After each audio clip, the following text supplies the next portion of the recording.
We are continuing our discussion on mathematical modeling of metal forming processes, and our discussion is continued on the topic that is the slab method. So, using the slab method, we have discussed mathematical modeling of open die forging. Then after that, we took a second case, that is the uh, strip drawing. And now in today's discussion, we are going to discuss about uh, your slab method for wire drawing and rod drawing. Okay. So in today's discussion, we will be particularly discussing about wire and rod drawing. Let me come here. Okay. Yes. So we have covered strip drawing. Okay, right. So like in strip drawing also, we took equilibrium of forces in x direction as well as in y direction. Okay. Same way we will be doing the same practice uh, for y drawing or the case of rod drawing. Okay. So let yes. So let us try to see this particular diagram. In this particular diagram, we are having a conical die, as you can see in this figure. This is your conical die, and this is the virtual vertex of the conical when you are extending these die surfaces. Okay, so here you can see the uh, uh, element that has been chosen for your under consideration. It is a element with width dx at distance x from your uh, virtual vertex. Okay, so the distance as we always take. Okay, let me use the enlarged version. Okay, here. So here we can see the distance from your virtual vertex of this particular step. Let me strip it. Okay, so this is our vertical step that we have taken at distance x from your virtual vertex, say O at distance x. Okay,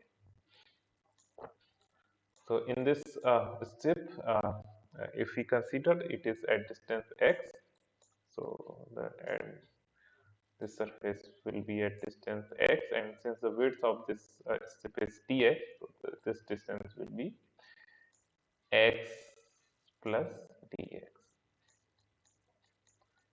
Okay. In this particular wire drawing or rod drawing case, we can see the diameter at the entry level is dp. Diameter at the entry level is dp, and the diameter at the exit level is xa. Sorry, da. Sorry, da. The diameter at the exit level is dA. Okay, and when we are considering this particular step, uh, we assume that uh, it is at distance x from your virtual vertex, and uh, and we are also assuming that coefficient of friction during this drawing operation remains the constant. Okay, so let us now closely try to see the forces acting on this particular step or the slab. The, uh, Normally this step is called as slab. Okay, because that is why the name came the slab method, because we are taking a small elemental slab or a finite element of your metal which is under plastic deformation. Okay, so if we take this slab at separate place, something like this, here you can see this is your yes. So this is representing the forces acting on this slab. Okay, so here we can see the sum force sigma x is working on this place, and at another plane, and the stress which is corresponding stress which is sigma x plus b sigma x. Okay, so since this is the this enlarged view has been shown here for, or you can say separate, it has been separated, placed at separate place in order to get more clarity. Okay, so clarity of forces acting on it. So here you can see the stresses are sigma x on this surface, the stresses are sigma x plus dx. Then on this periphery of this die, uh, or, or die surfaces, or this conical, okay, this particular strip, what will be the forces? There will be some pressure on this particular metal workpiece, which will be applied by these die surfaces. So suppose this pressure is P. Okay, and we know the material flow direction is in this direction. Okay, so the material flow direction in between the deformation area, this will be in this particular direction. Okay, so uh, since the material flow direction is in this direction, uh, at this angle, which is parallel to your die surface. Okay, so uh, the frictional force will act opposite to this direction of material flow. So that is why this mu p has been taken as in which is acting opposite to the direction of material flow.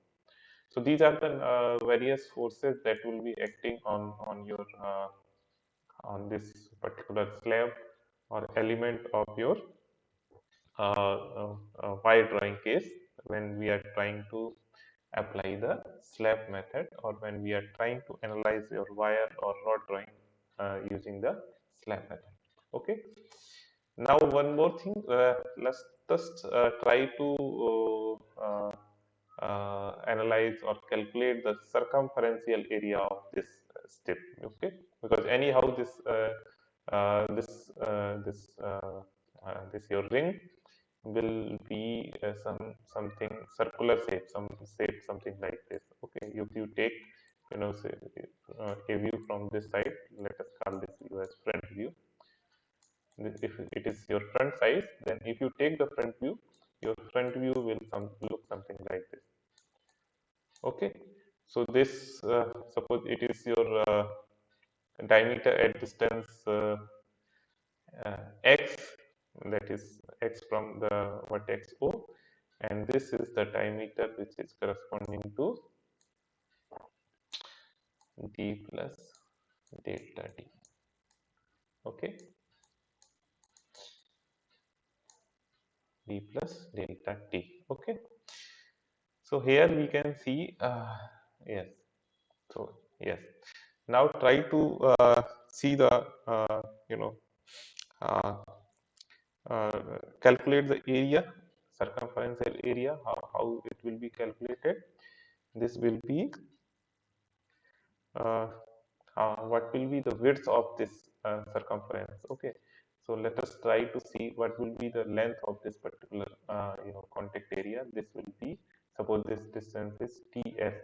Okay, so ds will be, your ds value of ds will be equal to dx upon cos alpha, like previous example, like we calculated using the trigonometry.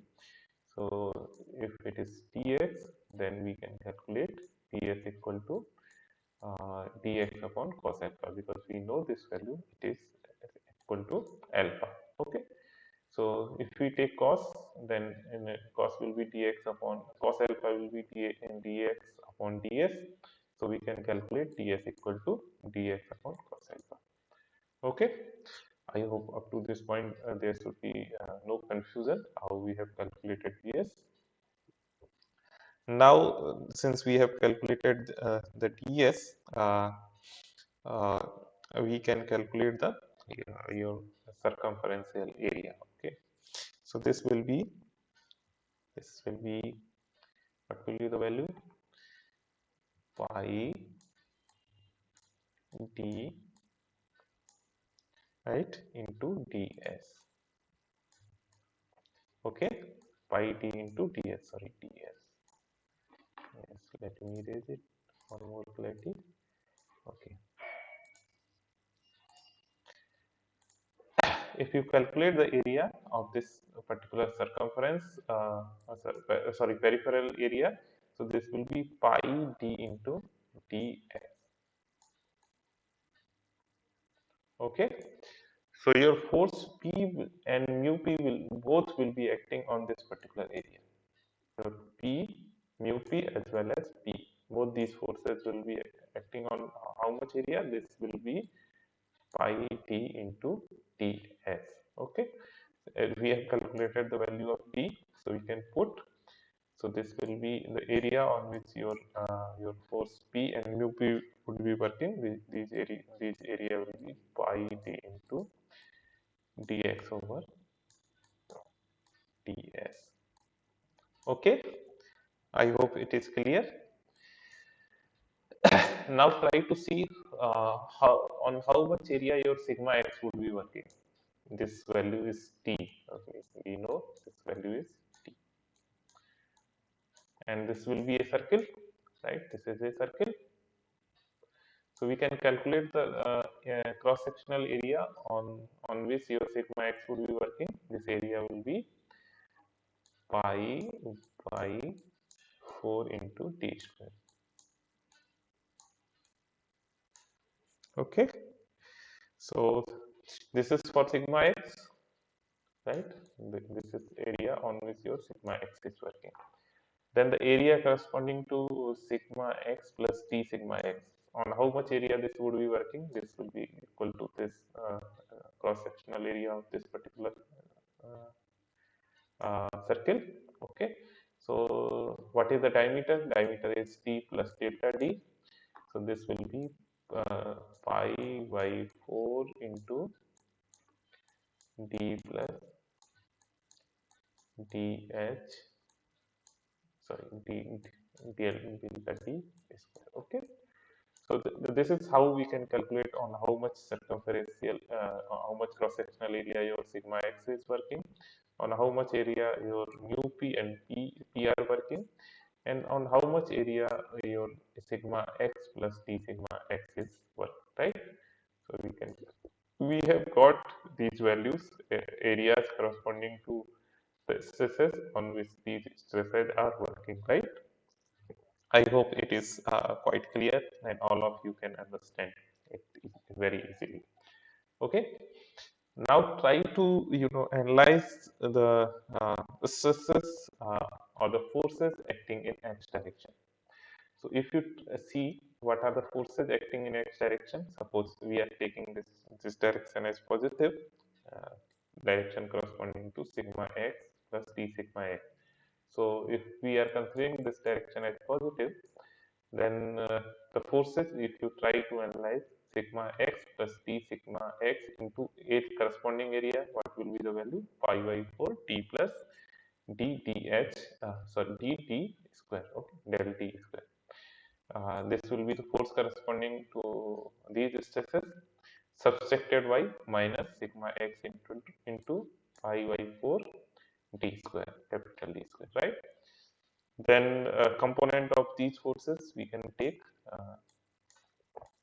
So component of mu p will be uh, component of mu p pi d. Sorry, here it is a mistake. Let me correct it. The area corresponding to this was pi ds, so we have to put the value of ds. This was supposed to be cos alpha, right? Okay.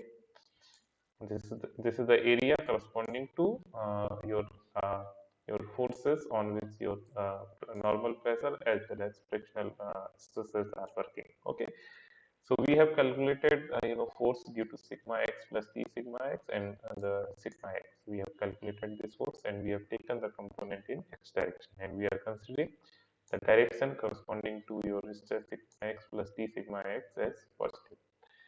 We could analyze the forces due to these two stresses.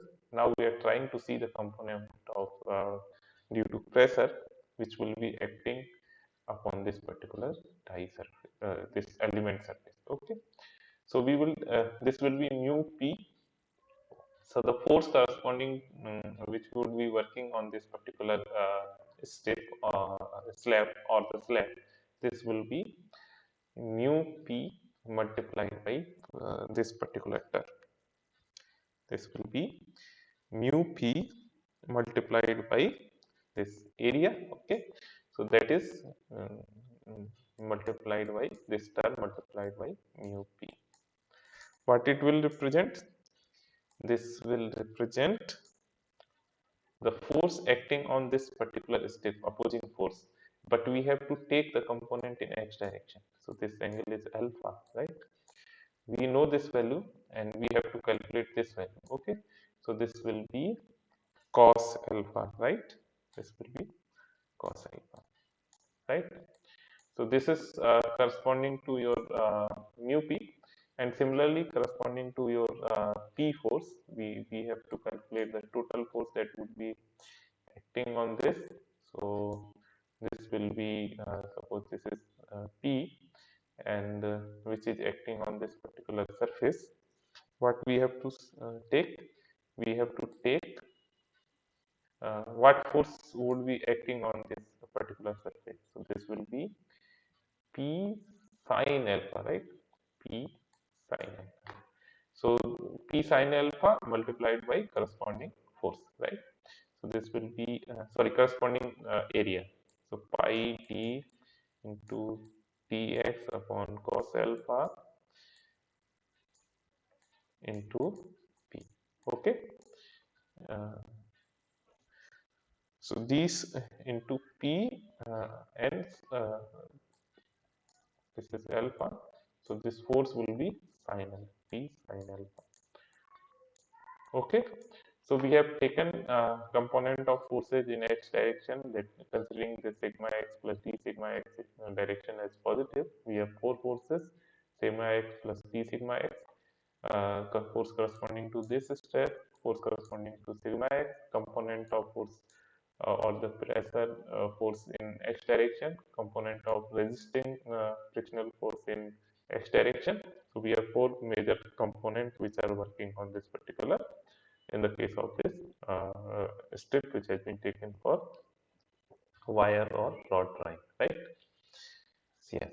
So try to analyze. As I told, the force corresponding to the sigma x plus d sigma x, this will be multiplied by your corresponding area. Then force stress, that is sigma x multiplied by the force or the area corresponding at the corresponding your cross section. Then pi dx upon cos alpha. This is this is representing your corresponding cross sectional area on which your force P is working. Sorry, yeah. So this was a circumference of a or you can say periphery of a circle. Okay, so we have calculated pi d into dx upon cos alpha, right? So this is how p equal to pi d dx upon cos alpha into sin alpha. Similarly, for the frictional component, mu p pi d dx upon cos alpha into cos alpha equal to 0. Simplify it, you can see that this will become 10. This cos would be cancelled. Okay, so on simplification you will get sigma x into capital D, that is the diameter, then d del d by 2 plus d square into d sigma x by 4 plus p capital D dx tan alpha plus mu p capital D del x equal to 0. Okay, so this is equation number 45 which you have got, and now from this geometry you will let me erase everything. Okay, I have up to this point there would be no confusion. Okay, so here you can see your in this particular strip, you can see this value is capital D. This is capital D plus del D. Okay, so if you want to take this length of this particular element, then what will be the length? This will be del D by 2. Okay, and this is dx. This angle is alpha. Take tan of alpha. How we will calculate tan of alpha? Tan of alpha will be d capital D, that is del D over 2 divided by dx. Okay, or we can simply write it as capital D is equal to, here you can simply write it as del D equal to twice of dx into tan alpha. Okay, yes, we have got this. Okay, from where we have got? From this triangle. Okay, so let us come here and put the value del D equal to twice of del x into tan alpha. Okay, so this term will be simplified and it will be converted into this particular term, it is twice of sigma x del d t del x del sigma x plus twice of p del d plus twice mu p del d into cot alpha equal to 0. With more simplification, you will get some term something like this.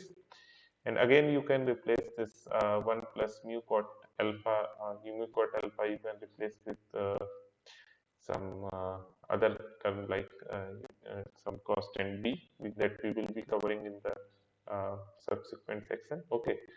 So here we could see that equilibrium in axial direction, and now we will try to see the equilibrium in real direction. Okay, so like I have calculated I have shown the equilibrium in your x direction. I assume that or the axial direction I have represented. I have tried to elaborate equilibrium in axial direction, in that is in x direction. Now we will try to see the equilibrium in the radial direction, and I hope all of you would be able to do it by your own self using the diagram which is given here with clarity. Okay, so in the radial direction, suppose the stresses would be sigma r into pi d into dx, that is the circumferential peripheral area. This will be pi d to dx, okay, on which your radial stresses are working. Then corresponding components of p and mu p we are considering in radial direction, right? So if you simplify this equilibrium equation, this will be your equilibrium equation, which will be in radial direction. Okay. Previous equilibrium equation was corresponding to your axial direction. Okay. So if you simplify it, what you will get, your cos alpha will be cancelled out, and this sin y cos sin alpha y cos alpha, this will be tan alpha. Okay. Simplify it. Take p as common, pi d is common in the whole expression. So remove pi d and take p as a common in this right hand side, and you will get sigma r equal to minus p 1 minus mu tan alpha, right? This you will get from after the simplification of your simplification of forces or the equilibrium in radial direction, right? Yes. So in wire drawing, as we know, because the alpha is usually very small. Okay, this is typo error. It is written as usually. Okay, so since the alpha is usually very small and it is rarely or seldom exceeds than 12 degree, 10 to 12 degree, right? So we can approximate that sigma r, because if we put tan alpha nearly equal to 0, so this tan alpha 0 means this whole term will become 0, right? Or nearly equal to 0. So we can say the radial stress sigma r equal to near approximately equal to minus p, right? So this is how we could achieve, or we could find that the stresses in radial direction are correspond are nearly equal to minus p. Okay, I think we also concluded the same in the case of your strip drawing, where your sigma y was nearly equal to your minus p. Same we are getting in the case of wire and bar drawing. Sorry, wire and rod drawing. Okay. So we can consider it as a principal stresses, that is sigma x equal to sigma 1 equal to sigma x, and sigma 2 equal to sigma 3 equal to sigma r, which is equal to minus p, which is the cylindrical state of stresses, that is the stresses acting in the radial direction. Okay. Uh, Apply the yield criteria: sigma 1 minus sigma 2 whole square plus sigma 2 minus sigma 3 whole square plus sigma 3 minus sigma 1 whole square equal to 2y square. It will give you sigma x plus p equal to y, right? So this is giving you the equation number 50. Now let us go back. So try to see the equation number 45. What you have got: sigma x plus p equal to y. Okay, so put the values in equation number 45, and you can rewrite this equation number 45 as in your equation number 45. If you more elaborate it, it will be del sigma x upon into sigma x minus y 1 plus p equal to twice of del d over t. Okay, and here, as I told, that what we have done, we have replaced mu cot alpha uh, by capital B. Okay, here B is representing mu cot alpha. So since mu is constant, alpha is constant, we can say your B is constant. So as we can assume that V and Y will remain constant, and these will be, or you can say these are the constant, and if you integrate this particular term, you will get 1 by B natural log of. I hope all of you know how to take the integration of both sides, where you are having B as constant and uh, uh, B as well as your okay, so only b and y, these two terms are constant, so this is again constant, and this will be 1 by p natural log of b into sigma x minus y 1 plus b into twice natural log of t plus some constant c, right? Okay, or in some other words, we can write it as b into sigma x minus y 1 plus b equal to constant c multiplied by d raised to the power twice p. Okay, where c is again a constant. Okay, corresponding constant. Now we assume that there is no back tension. Okay, and the axial stresses at the entry is 0. We are assuming that the x sigma x at your entry point. Okay, that is, what is your entry point? This is your entry point. So the stress corresponding to the point xb, that is sigma xp is equal to 0. Like we have assumed in previous cases also, that the stresses at the entry point are 0, entry point as well as exit point. Okay, so we are assuming that there are no back tension and the axial stresses at the entry point is 0. That's why sigma x equal to sigma xb, which is equal to 0. Okay, and by this and the diameter at the entry level is d equal to dp. Okay, put these values in equation number 52. You will get the value of c, constant c is equal to minus y1 plus b by d p raised to the power is of p, right? So we have got the constant. We have calculated the constant c, and we can put this value in equation number 52. or you can put directly the value in equation number 51 or 52, wherever you feel comfortable. Okay, right, yes, give me C. Okay, so you have to put this value, this is a type error, this you have to put the value in equation number 52. What you will end up, you will end up with sigma x upon y equal to 1 plus b upon 1 into 1 minus d over db raised to the power twice of b. Okay, so this is the equation number 53, which is representing your stresses in your element or slab at distance x from your virtual apex of uh, your your die surfaces. Okay, now the drawing stresses, you may calculate the drawing stresses at the exit. Suppose the stresses at an exit point, these are x sigma xa, and the diameter at the exit of your what was the diameter? Diameter at the exit level, it is dA. Okay, so how we can calculate the drawing stresses? These may be given, these may be calculated as sigma x a upon y, that is the stress corresponding to your exit point, which will be equal to 1 plus b upon b multiplied by 1 minus dA upon dB raised to the power twice of b. Okay, so this we have got from equation number 53, right?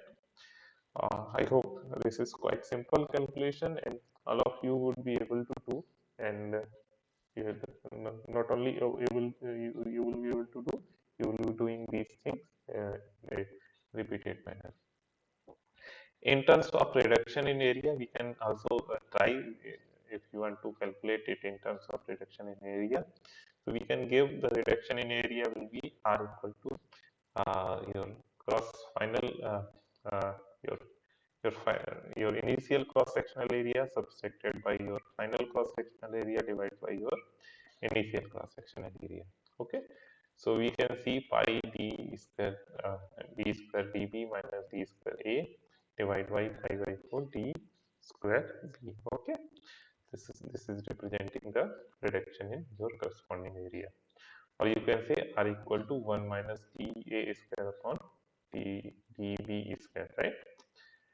In terms of drawing stresses, you can write your drawing stresses, and these drawing stresses will be sigma x a equal to sigma x a upon y is equal to 1 plus b multiplied by 1 minus r raised to the power b. Okay, so we can say through this equation, that is equation number 55, you will be able to calculate your drawing stresses using your slab method in the case of your wire or rod drawing. Okay, so likewise for today I will stop here, and in the next class I will take the example of tube drawing as well as extrusion. Okay, so in the next class, whenever I will be able to take class, we will be discussing